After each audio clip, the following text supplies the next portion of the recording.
안녕하세요. 오늘 우리는 한 가지 질문을 던지면서 시작하려고 합니다. 기술이 모두의 것이 될 때 진짜 비싸지는 것은 과연 무엇일까요? 인쇄술의 혁명부터 최근 바이브 코딩의 등장까지 인류의 역사는 기술 민주화라는 똑같은 패턴을 계속해서 반복해왔습니다. 상상해 보십시오.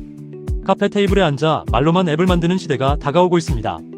2025년을 기점으로 우리가 원하는 기능을 자연어로 말하면 AI가 자동으로 코드를 짜주는 바이브 코딩이 일상화될 것이라고 하죠.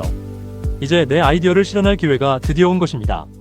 하지만 여기서 우리는 한 가지 의문을 품게 됩니다. 만약 모두가 똑같은 무기를 갖게 된다면 과연 무엇이 우리를 특별하게 만들까요? 사실 이런 장면은 역사가 반복되어 온 익숙한 패턴입니다. 기술의 진입장벽이 무너질 때마다 역사는 같은 패턴을 반복해왔습니다. 오늘은 인류 역사에서 3번의 결정적인 기술 민주화가 남긴 흔적을 따라가 보면서 그 해답을 찾아보고자 합니다. 1450년대의 활판 인쇄술, 1984년의 데스크톱 퍼블리싱, 그리고 2008년의 애플 앱스토어, 이 세 가지 사례를 통해 미래를 조망해 보겠습니다. 첫 번째 패턴은 1450년대의 인쇄술입니다. 구텐베르크의 인쇄기가 유럽 전역에 빠르게 퍼지면서 책을 만드는데 수개월이 걸리던 작업이 단 며칠 만에 가능해졌습니다. 인쇄업자가 급격히 늘어나면서 인쇄 시장은 치열한 가격 전쟁에 돌입했고, 기계를 소유한 것만으로는 더 이상 경쟁 우위가 될 수 없는 세상이 펼쳐졌습니다. 이러한 혼란 속에서 살아남은 인쇄업자들은 남달랐습니다. 그들은 단순히 기계를 돌리는 기술자가 아니라 선별하는 눈을 가진 사람들이었습니다. 무엇을 인쇄할지, 그리고 누구를 위해 어떤 내용을 편집할지를 정확하게 판단할 줄 아는 사람들이 시장의 주도권을 잡았죠. 기계를 소유하는 능력보다 콘텐츠를 고르고 가치를 부여하는 감각이 훨씬 더 희소해진 것입니다. 두 번째 패턴은 1984년의 데스크톱 퍼블리싱입니다. 매킨토시 컴퓨터의 등장은 값비싼 조판 설비 없이도 누구나 전문가 수준의 잡지를 만들 수 있는 시대를 열었습니다. 1984년은 말 그대로 누구나 출판사가 될 수 있었던 해였죠. 처음 몇 년 동안은 좋은 도구만 있으면 누구나 성공할 수 있을 것이라는 환상이 있었습니다. 하지만 도구가 평등해질수록 경쟁의 기준은 도구 자체가 아니라 다른 곳으로 옮겨갔습니다. 이는 마치 누구나 카메라를 들 수 있게 됐을 때 사진작가가 사라지지 않은 것과 같습니다. 도구가 보편화될수록 그 도구로 무엇을 어떻게 만들지 않은 감각이 훨씬 더 귀해진다는 의미입니다. 시장이 포화되었을 때 살아남은 것은 뛰어난 타이포그래피 감각, 그리고 독자들이 읽고 싶어하는 흐름을 만들어내는 독창적인 정체성이었습니다. 단순히 도구를 다루는 기술을 넘어선 편집의 감각이 중요해진 것이죠. 세 번째 패턴은 2008년의 앱스토어입니다. 애플 앱스토어의 개막은 개인 개발자들에게 수억 명의 거대한 시장과 전 세계적인 유통망을 처음으로 제공했습니다. 개발만 할 수 있다면 누구나 대박을 터뜨릴 수 있었던 초기 황금기였죠. 앱의 공급이 100만 개, 200만 개로 폭발적으로 늘어나면서 단순한 아이디어와 개발 실력만으로도 돈을 벌 수 있었던 시절이었습니다. 하지만 앱의 공급이 폭발적으로 늘어나자 상황은 급변했습니다. 2019년 센서 타워의 자료에 따르면 전체 다운로드의 80%를 상위 1%의 앱이 차지하는 주목의 불평등이 심화되었습니다.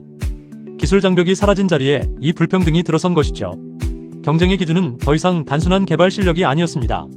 어떤 카테고리를 공략할지, 어떤 마케팅 채널을 활용할지, 그리고 사용자를 얼마나 오래 붙잡아둘지, 즉 사용자 리텐션 전략이 생존을 결정짓는 핵심 요소가 되었습니다. 지금까지 살펴본 세 가지 기술 민주화 사례를 통해 우리는 공통된 패턴을 발견할 수 있습니다. 먼저 1450년대 인쇄술의 시대에는 인쇄기계라는 장벽이 무너지면서 수많은 책이 흔해졌고 콘텐츠를 선별하는 능력이 귀해졌습니다. 다음으로 1984년 DTP의 시대에는 조판 설비의 장벽이 사라지면서 잡지와 출판물이 범람했지만 독창적인 타이포그래피와 편집 감각이 살아남는 무기가 되었습니다. 마지막으로 2008년 앱스토어의 개막으로 글로벌 유통망의 장벽이 허물어지자 수백만 개의 앱이 쏟아져 나왔고, 이 혼란 속에서는 문제 정의 능력과 효과적인 카테고리 전략이 중요한 가치를 갖게 되었습니다. 세 번의 기술 민주화가 가리키는 결론은 명확합니다. 이유는 결코 사라지지 않고 다만 이동한다는 것입니다. 기술 장벽이 낮아지면 공급자가 폭발하고 기술 그 자체는 흔한 상품, 즉 상품화됩니다. 하지만 이유는 소멸하는 것이 아니라 아직 상품화되지 않은 인접한 영역으로 이동하게 됩니다. 그렇다면 이 인접 영역이란 무엇일까요? 우리는 기술 바깥에서 가치를 창출하는 세 가지 중요한 요소를 발견할 수 있습니다. 첫째는 판단력입니다. 즉, 무엇을 만들지 않은 눈을 가지는 것입니다. 둘째는 공감력입니다. 사용자가 말하지 못하는 불편함까지 읽어내는 힘을 의미합니다. 그리고 셋째는 도메인 지식입니다. 해당 분야의 현장 경험과 전문성을 몸으로 체득하여 이해하는 능력입니다. 이 세 가지 요소가 바로 기술이 평등해지는 시대에 진정한 경쟁 우위를 제공하는 핵심이 됩니다. 결론적으로 도구가 평등해지는 순간 경쟁의 기준은 바뀝니다. 기술이 평등해질수록 기술 그 자체보다는 기술 바깥에 있는 것들이 훨씬 더 값비싸지고 귀한 가치를 가지게 됩니다. 기술을 갖는 것만으로 다른 사람보다 유리한 경쟁 우위를 가질 수 있었던 시대는 이미 끝났습니다. 이제 우리는 다시 질문을 던져봅니다. 누구나 앱을 만들 수 있는 바이브 코딩의 시대, 당신의 희소성은 무엇입니까? 역사는 기술 장벽이 사라져도 결국 승리하는 사람은 소수에 불과하다는 것을 말해줍니다. 단지 그 소수가 어떤 사람인지가 시대에 따라 바뀌었을 뿐입니다.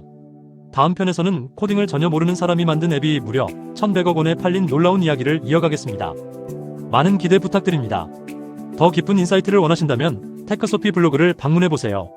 영상에 담지 못한 전문가용 팁과 상세한 요약 정보, 그리고 다양한 자료들을 무료로 열람하실 수 있습니다.